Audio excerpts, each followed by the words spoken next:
everyone, Emily here and welcome to my kitchen.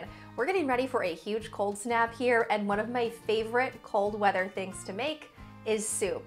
It really just hits the spot in the winter, and this is a super easy recipe for mushroom wild rice soup. It only takes a handful of ingredients and comes together really quickly as well, so I'll show you how to make this.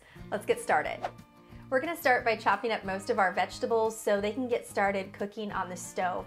I'm going to begin with my carrots, celery, and onion. This is about 1 celery heart. If you're using full stalks of celery, I would say probably about 4 large ones. Just cut off the end here and then give these a rinse. I'm just going to finely chop up everything, slicing each stalk of celery in half, lengthwise right down the middle. This will just help everything have a bit of a finer dice. If you do want a chunkier soup, you can just chop this a little bit bigger.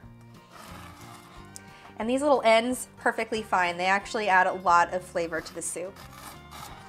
Once I have these all sliced, I'm going to give them a chop.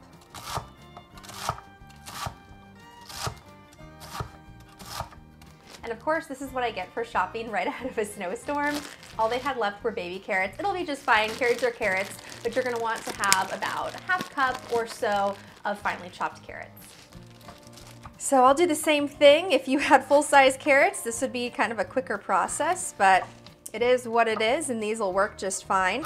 I'm going to slice these in half and perhaps also in quarters, depending on the width of each baby carrot. And then I'm going to do the same thing I did with my celery and just give these a dice.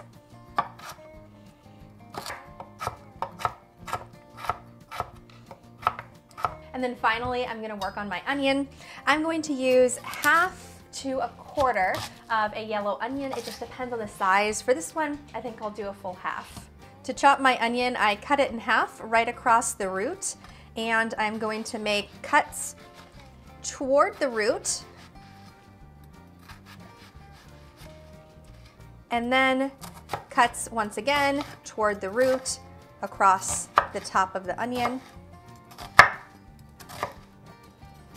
This is the fastest way to get a nice chopped onion, and then I'll just cut right across all of those cuts. You leave the root intact, and that just kind of holds everything together. And those cuts across are going to make for a super even and easy dice. It doesn't make it painless though. Now that I have my vegetables all chopped up, I'm going to add this into my pot on the stove and get these cooking while I chop up the mushrooms. I have a large pot heating up on the stove here. To this, I'm going to add in a couple tablespoons of butter. And then I'm going to add in my vegetables. So my carrots, my celery, and onion. And this is a really common base for a lot of soups. I'll season this with a little bit of salt. Not too much, because we are going to add in some broth later on that's already salted. And a little bit of pepper. That salt in the beginning is just going to help draw some of the moisture out of our vegetables. And I'll let this cook over medium heat until the onions are translucent. For the mushrooms, the most time-consuming part is cleaning these off. When you get them, there's usually quite a bit of dirt on them. Even if you don't see visible dirt, you should still clean them. The best way to do this is with a damp paper towel. You just wipe off the dirt until they look clean, and then you can set those aside. You don't want to rinse these with water or submerge them in water. They are kind of like little sponges. They're gonna soak everything up, and that's really gonna change the texture of the mushrooms and make them pretty chewy. Once the mushrooms are cleaned, I'm just going to trim off the little edges of the stems. I don't like to completely remove them because it just adds a little extra volume. You can remove them if you choose to, but there's really no reason to.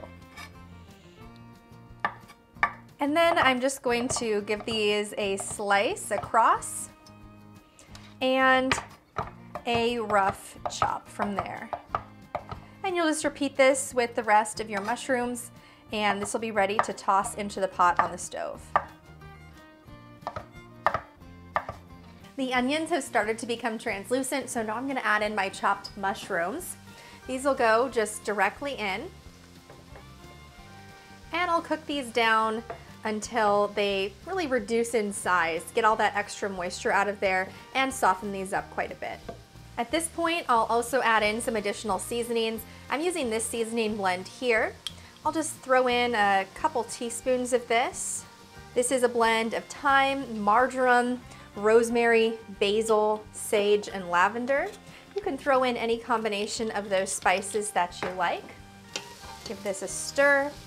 And I'll just continue to cook this until those mushrooms have cooked down and started to soften. Now you'll notice there's really no liquid or oil showing up at the bottom of my pan. Mushrooms do tend to soak a lot of things up.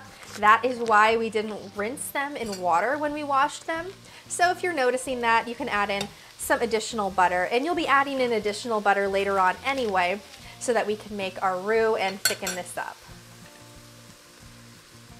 You can see just how much the mushrooms have reduced in size. We're ready to add in our flour and make our roux and then get this soup going. If you can still see a little bit of oil coating the bottom of your pan, you're good to go. Otherwise, add in just a little bit more butter before tossing in your flour.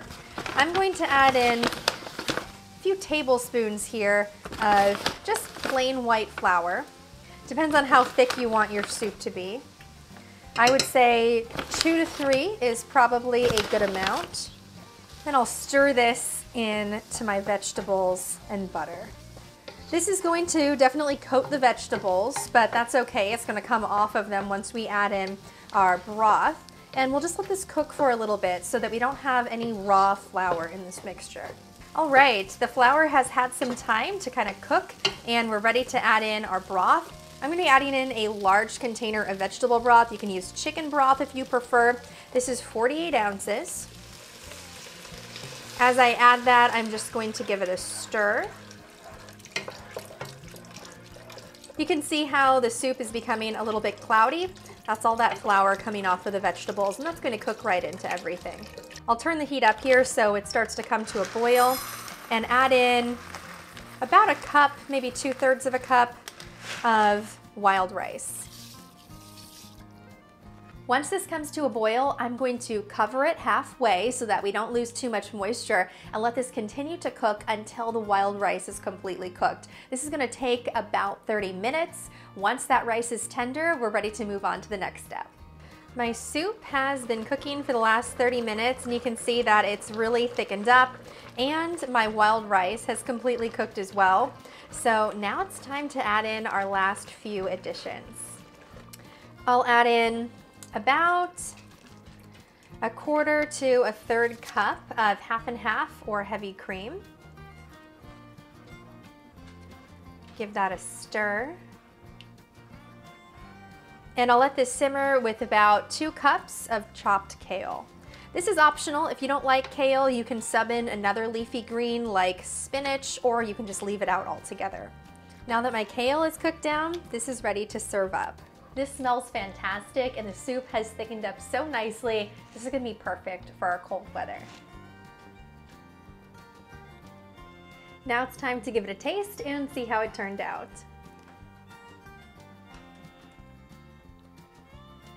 Perfect. This is just the perfect soup for the cold weather we're about to have, and it's definitely a soup that's just a meal in itself, especially if you serve it up with a little bit of toasted bread.